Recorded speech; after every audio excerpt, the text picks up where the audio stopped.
Hello વિદ્યાર્થી મિત્રો, કેમ છો? મજામાં ને? આપણે આજે ધોરણ 12 આંકડાશાસ્ત્ર વિષયની અંદર ચેપ્ટર નંબર 1 સૂચક આંક આનો અભ્યાસ કરવાનો છે. સૌથી પહેલાં શરૂઆત કરીએ કે આ ચેપ્ટર જ્યારે બોર્ડની અંદર પૂછાય છે તો કેટલા માર્ક્સની અંદર પૂછાય છે? તો કુલ 12 માર્ક્સની અંદર આ ચેપ્ટર પૂછાય છે.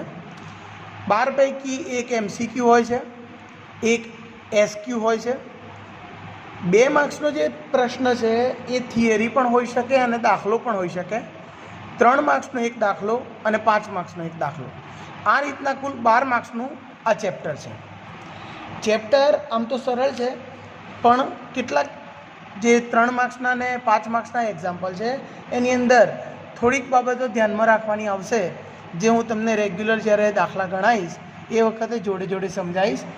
એ ધ્યાન રાખશો તો ચેપ્ટરની અંદર બીજું કંઈ જ અઘરું નથી. હા, સૂત્રો બધા પાકા તૈયાર કરવા પડશે. શરૂઆત કરીએ આપણે ચેપ્ટરની. તો સમય અનુસાર વસ્તી, જન્મદર, મૃત્યુદર, રાષ્ટ્રીય આવક, રોજગારીની તકો, આયાત નિકાસ, વસ્તુઓની કિંમત, આ બધું જે છે જેમ જેમ સમય બદલાય છે તેમ તેમ કોઈપણ દેશની વસ્તી, એનો જન્મદર, એનો મૃત્યુદર, આખા દેશની રાષ્ટ્રીય આવક, દેશની અંદર નોકરીની તકો એટલે કે રોજગારીની તકો, આયાત અને નિકાસ અને જુદી જુદી વસ્તુઓની કિંમત, આ બધાની અંદર કંઈક ના કંઈક ફેરફાર થતો હોય છે.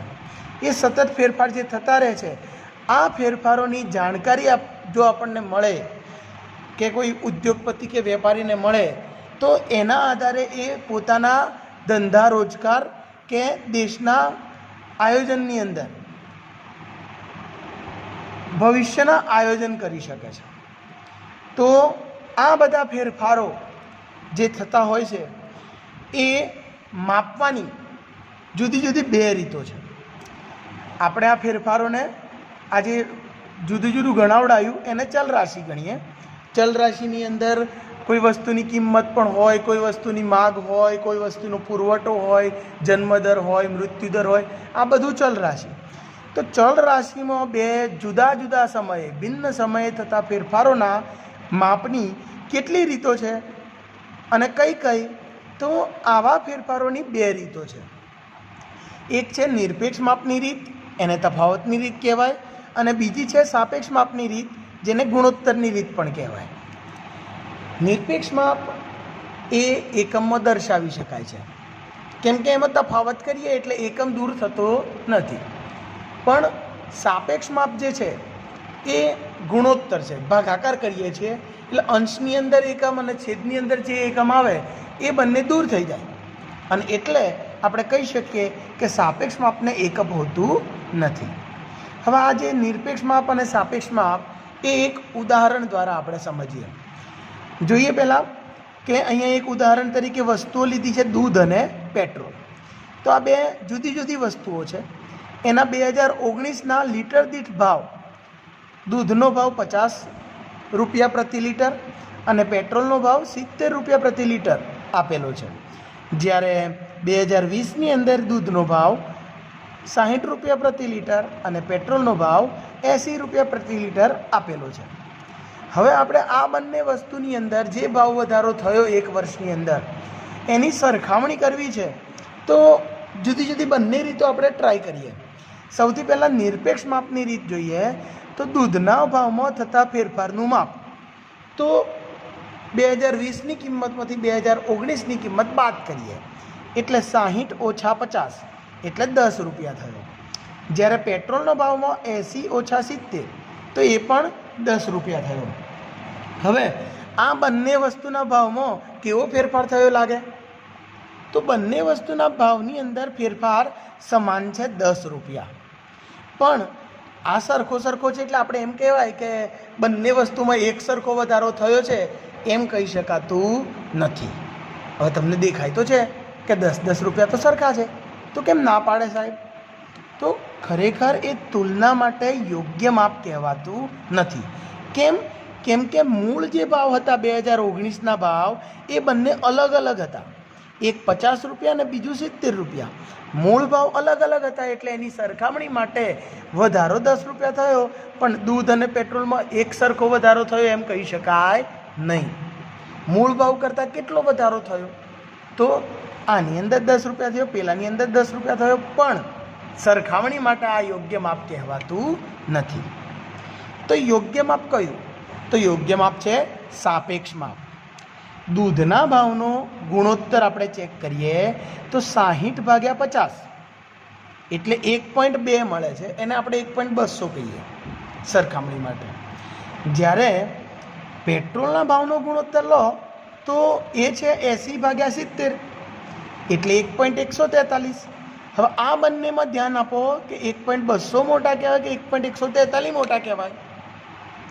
તો 1.200 મોટા કહેવાય. એટલે આપણે કહી શકીએ કે દૂધના ભાવની અંદર થયેલો વધારો એ પેટ્રોલના ભાવની અંદર થતો વધારા કરતાં વધુ છે. દૂધનો ભાવ ઝડપથી વધ્યો છે એમ કહી શકાય. અને કેટલો વધ્યો? તો દૂધનો ભાવ એના મૂળ ભાવ કરતાં 1.2 ગણો થયો. દૂધનો ભાવ 2019ના ભાવ કરતાં 2020ની અંદર 1.2 ગણો ભાવ વધારો થયો. જ્યારે પેટ્રોલના ભાવની અંદર 1.143 ગણો વધારો થયો છે. તો આવી રીતના જ્યારે સરખામણી કરવાની થાય તો સરખામણી વખતે આપણને સાપેક્ષ માપની રીત એ વધારે અનુકૂળ ગણાય. ઓકે, તો ચલ રાશિમાં બે જુદા જુદા સમયે થતા ફેરફાર માપવાની કેટલી રીતો છે? તો 2 રીતો. કઈ કઈ?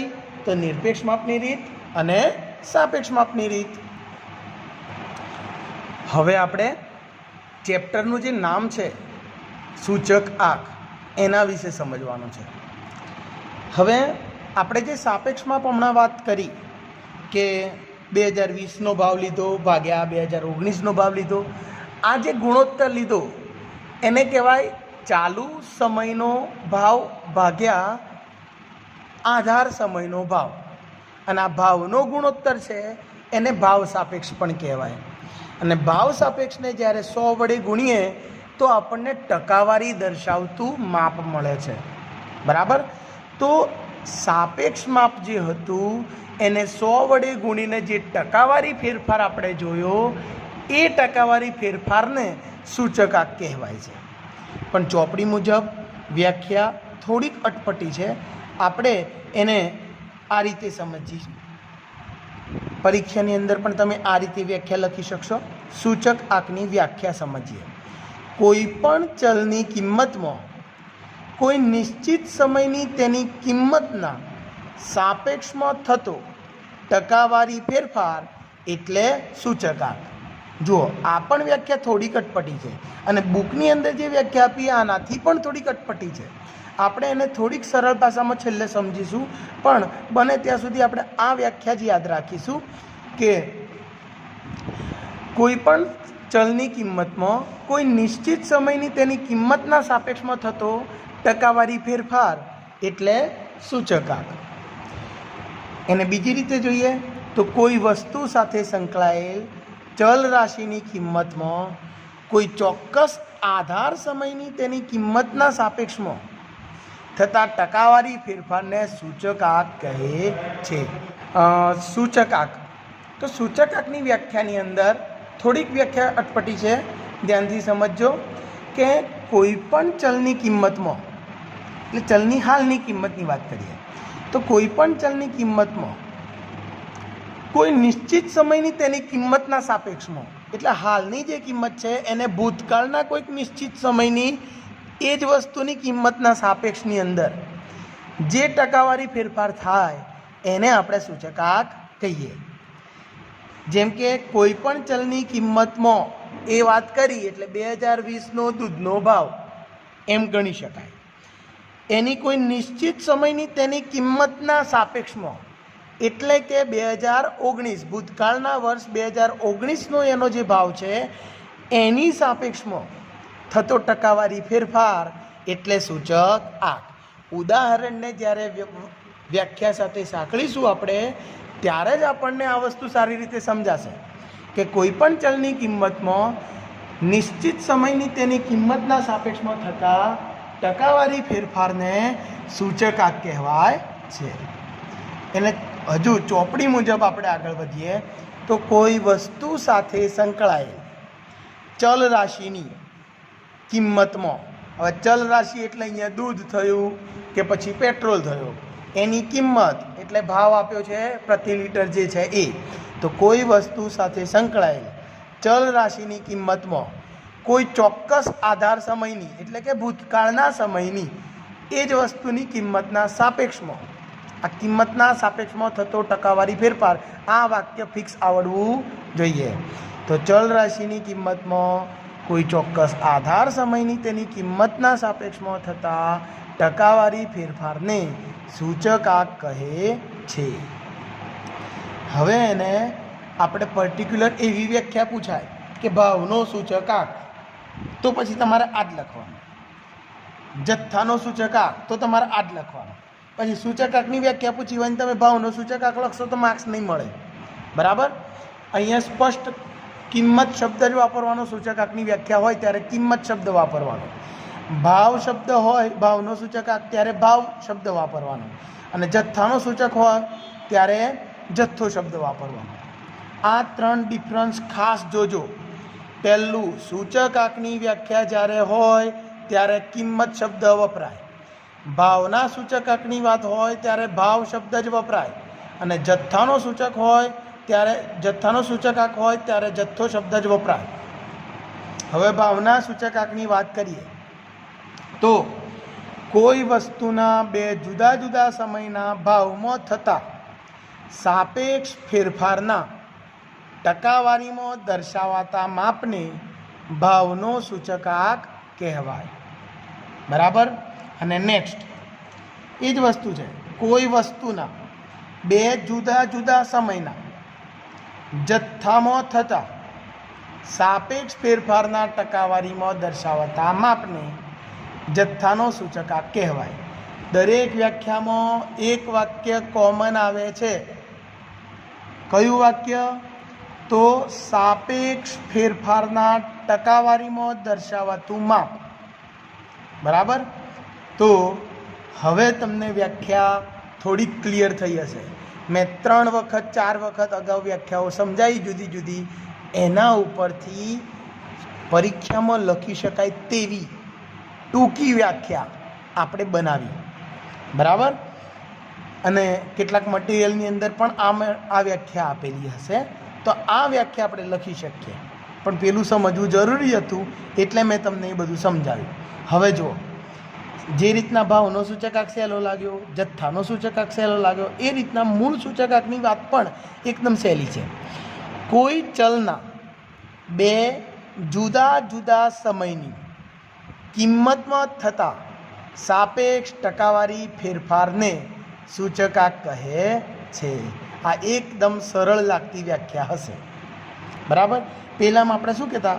કોઈ નિશ્ચિત સમયની તેની કિંમતને, એટલે ચલની જે કિંમત છે એને કોઈ નિશ્ચિત સમયની તેની કિંમતના સાપેક્ષની અંદર થતો ટકાવારી ફેરફાર. આની અંદર ચલની હાલની કિંમત અને ચલની નિશ્ચિત સમયની કિંમત, એ 2 શબ્દો કાઢી નાખ્યા અને એની જગ્યાએ વાપરી છે 2 જુદા જુદા સમયની કિંમતમાં થતા સાપેક્ષ ટકાવારી ફેરફારને સૂચકાંક કહે છે. હવે સૂચકાંકને બીજી રીતે સમજવું હોય તો અત્યારે સૂચકાંકની વ્યાખ્યા તો થઈ ગઈ, પણ સૂચકાંકની જરૂર કેમ પડે છે? તો એ 2 જુદા જુદા વસ્તુઓ કે 2 જુદી જુદી ચલની કિંમત, એમની જ્યારે સરખામણી કરવાની થાય કે ભાઈ દૂધનો ભાવ વધારે વધ્યો કે પેટ્રોલનો ભાવ વધારે વધ્યો, એ નક્કી કરવું હોય ત્યારે આપણે ખાલી નિરપેક્ષ તફાવતની રીત સારી લાગતી નથી. અને એવા સમયે આપણે સાપેક્ષ માપની રીત વાપરીએ છીએ, પણ ટકાવારીમાં ગણીએ તો વધારે સારી રીતે સમજ પડે કે દૂધની અંદર કેટલા ટકા વધારો થયો, કે પછી આપણે પેટ્રોલના ભાવની અંદર કેટલા ટકા વધારો. તો આ ટકાવારીની અંદર સારી રીતે આપણે તુલના કરી શકીએ એટલે સૂચકાંકની જરૂર પડે છે. હવે કેટલીક બાબત યાદ રાખવાની છે કે દાખલા ગણતી વખતે આની જરૂર પડશે, થિયરીમાં લખવાની જરૂર નથી. તો આધાર વર્ષ એટલે કે જેની સાથે આપણે ભૂતકાળના જે સમયની સાથે સરખામણી કરીએ છીએ એ સમય એને આધાર વર્ષ કહેવાય. અને એનો સૂચકાંક હંમેશા 100 હોય છે, હંમેશા 100. કોનો પણ? આધાર વર્ષનો સૂચકાંક હંમેશા 100 હોય છે. બરાબર? એ કેમ 100 હોય છે એ આપણે દાખલા ગણાવીશું, એ વખતે એક વખત સમજાવીશ. જ્યારે ચાલુ વર્ષ એટલે કે જે હાલનો સમય છે, પ્રવર્તમાન સમય, હાલનો સમય, એને ચાલુ વર્ષ કહીએ. અને એનો સૂચકાંક ગમે તે હોઈ શકે, 100 કરતાં નાનો પણ હોય, 100 કરતાં મોટો પણ હોય અને 100 જેટલો પણ હોય. ઓકે, તો આ થયું સૂચકાંક. એનું સૂત્ર હવે આપણે નેક્સ્ટ સમજીશું, પણ મૂળ સૂચકાંકની વ્યાખ્યામાં એક વસ્તુ સમજી લો કે ચાલુ વર્ષની કિંમતને ભૂતકાળના નિશ્ચિત વર્ષ એટલે કે આધાર વર્ષની કિંમતના સાપેક્ષમાં થયેલા ટકાવારી ફેરફારના માપને આપણે સૂચકાંક કહીએ છીએ. ઓકે, હવે આપણે સૂચકાંકનું સૂત્ર જોઈએ. જે વ્યાખ્યા સમજ્યા હશે એને સૂત્ર યાદ રાખવામાં જરાય તકલીફ પડે નહીં, અને જેને વ્યાખ્યા નથી આવડતી એ સૂત્ર તૈયાર કરી અને એના આધારે વ્યાખ્યા બનાવી શકશે. બરાબર? શરૂઆતમાં મારે કહેવું પડે કે સૂચકાંકની વ્યાખ્યા થોડીક અટપટી છે, અઘરી છે, પણ જો સૂત્ર તમને પાક્કું આવડતું હોય ને તો સૂચકાંકની વ્યાખ્યા અઘરી રહેતી નથી. તો આપણે સૂત્ર જોઈએ. હવે જો અહીંયા શબ્દો સાથે સૂત્ર કરવાનું છે. ચાલુ વર્ષની ચલની કિંમત એ અંશમાં લખાશે અને છેદમાં લખાશે આધાર વર્ષની ચલની કિંમત. આ જે ગુણોત્તર છે એના ગુણ્યા 100 કરીએ એટલે આપણને ટકાવારી ફેરફાર મળે છે. એટલે સૂચકાંકની જે વ્યાખ્યા હતી કે ચાલુ વર્ષની ચલની કિંમતને ભૂતકાળના કોઈક આધાર વર્ષની ચલની કિંમતના સાપેક્ષમાં એટલે કે આ ભાગાકારમાં સાપેક્ષમાં થતો જે ટકાવારી ફેરફાર છે એને આપણે સૂચકાંક કહીએ છીએ. તો ચાલુ વર્ષની કિંમતને P1 કહો, આધાર વર્ષની કિંમતને P0 કહો અને ગુણ્યા 100 કર્યું તો આ જે મળે એને તે ચલનું સૂચકાંક I વડે દર્શાવાય છે. બરાબર?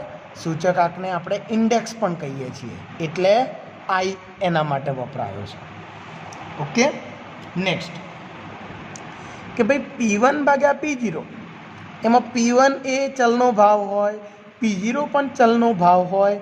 આ ચાલુ વર્ષનો ભાવ P1 અને આધાર વર્ષનો ભાવ P0 હોય અને આનો જે ગુણોત્તર લઈએ 100 વગર P1 ભાગ્યા P0 એને આપણે ભાવ સાપેક્ષ કહેવાય. તો ક્યારેક ક્યારેક 1 માર્ક્સનો પ્રશ્ન પૂછાય કે ભાઈ ભાવ સાપેક્ષનું સૂત્ર આપો, તો આપણે એને લખાય P1 ભાગ્યા P0, બસ એટલું જ. જ્યાં ઓળખ આપવાની કે P1 એ ચાલુ વર્ષનો ભાવ છે અને P0 એ આધાર વર્ષનો ભાવ છે. ઓકે, અને એને જ્યારે 100 વડે ગુણીએ ત્યારે આપણને સૂચકાંક મળે છે. એટલે ભાવ સાપેક્ષ ગુણ્યા 100 એટલે સૂચકાંક. P1 એ ચાલુ વર્ષનો ભાવ, P0 એ આધાર વર્ષનો ભાવ. બરાબર? એની વ્યાખ્યા પણ પૂછાય છે. ભાવ સાપેક્ષ એટલે શું?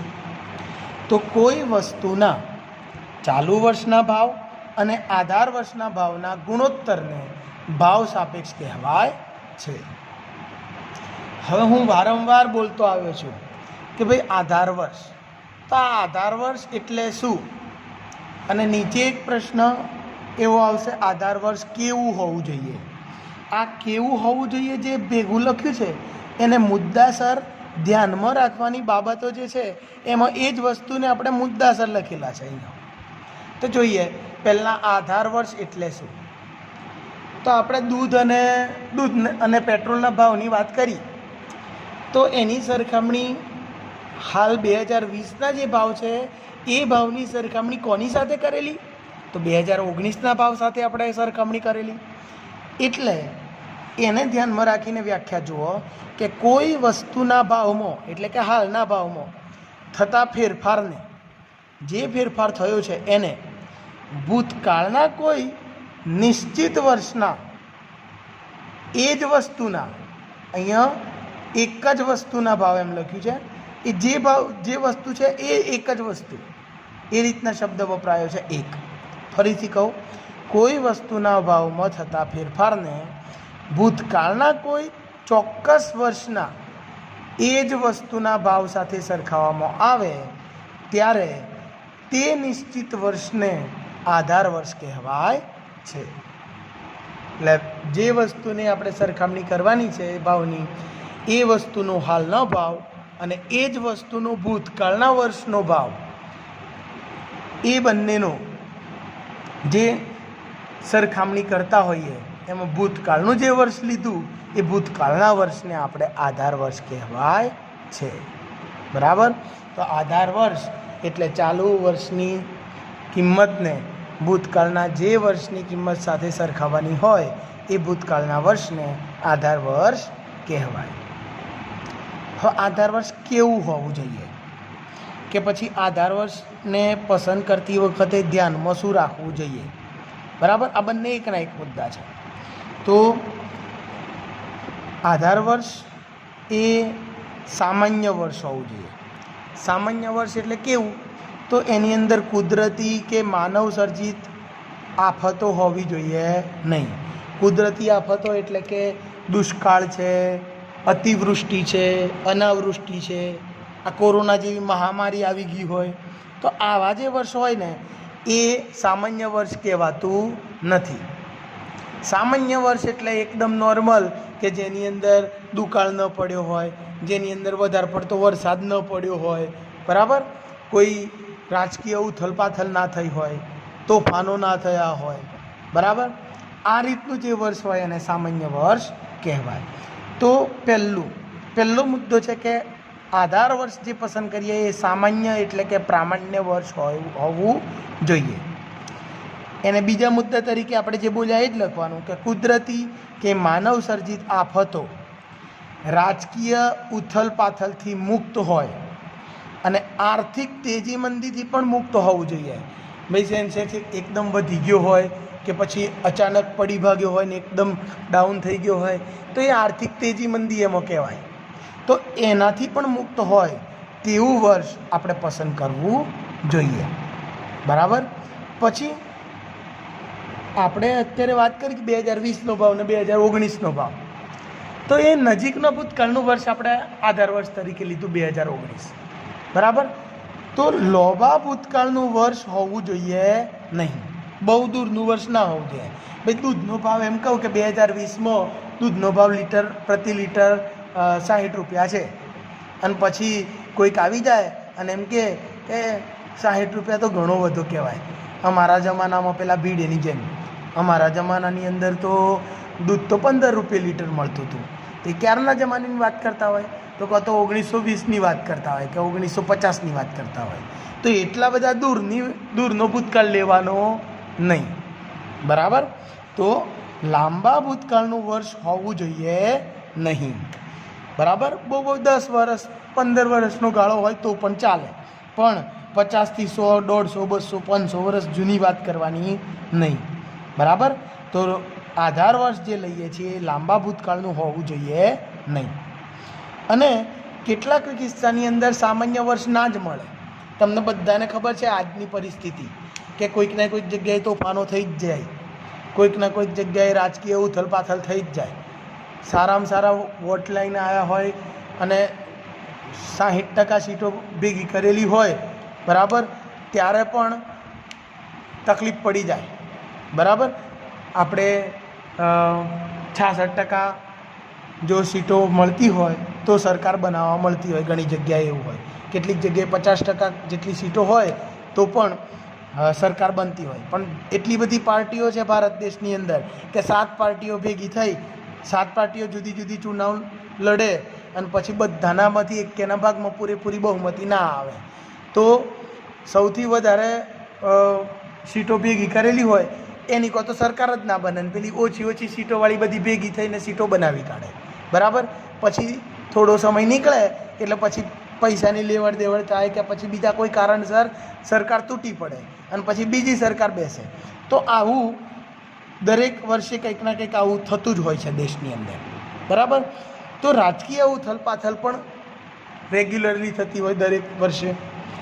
કાં તો દુષ્કાળ કોઈક જગ્યાએ પડે ને કોઈક જગ્યાએ વધારે પડતો વરસાદ પડી જાય છે. એટલે આપણને ઘણી વખત સામાન્ય વર્ષ મળવું મુશ્કેલ બને છે. અને જ્યારે આવું બને કે સામાન્ય વર્ષ નથી મળતું, ત્યારે આપણે શું કરી શકાય? તો એ વસ્તુની કિંમત, ભૂતકાળના એ વર્ષની કિંમત નક્કી કરવી હોય તો આધાર વર્ષ તરીકે આપણે 2 થી 3 કે 4 કે 5 વર્ષ એ આધાર વર્ષ લેવાના, અને એ 5 વર્ષની જે કિંમતો હોય એ બધાની સરેરાશ લેવાની. એટલે છેલ્લો મુદ્દો જે છે ઝીણા અક્ષરથી લખેલો, એને હું ઝૂમ કરીને સમજાવી દઉં છું. જો છેલ્લો મુદ્દો જે છે કે સામાન્ય ન હોય તો અમુક વર્ષની કિંમતોની સરેરાશને લઈ અને એ કિંમતને આપણે આધાર વર્ષની કિંમત તરીકે સ્વીકારવાની, બરાબર. તો આ રીતે આપણે આધાર વર્ષની પસંદગી કરી શકાય.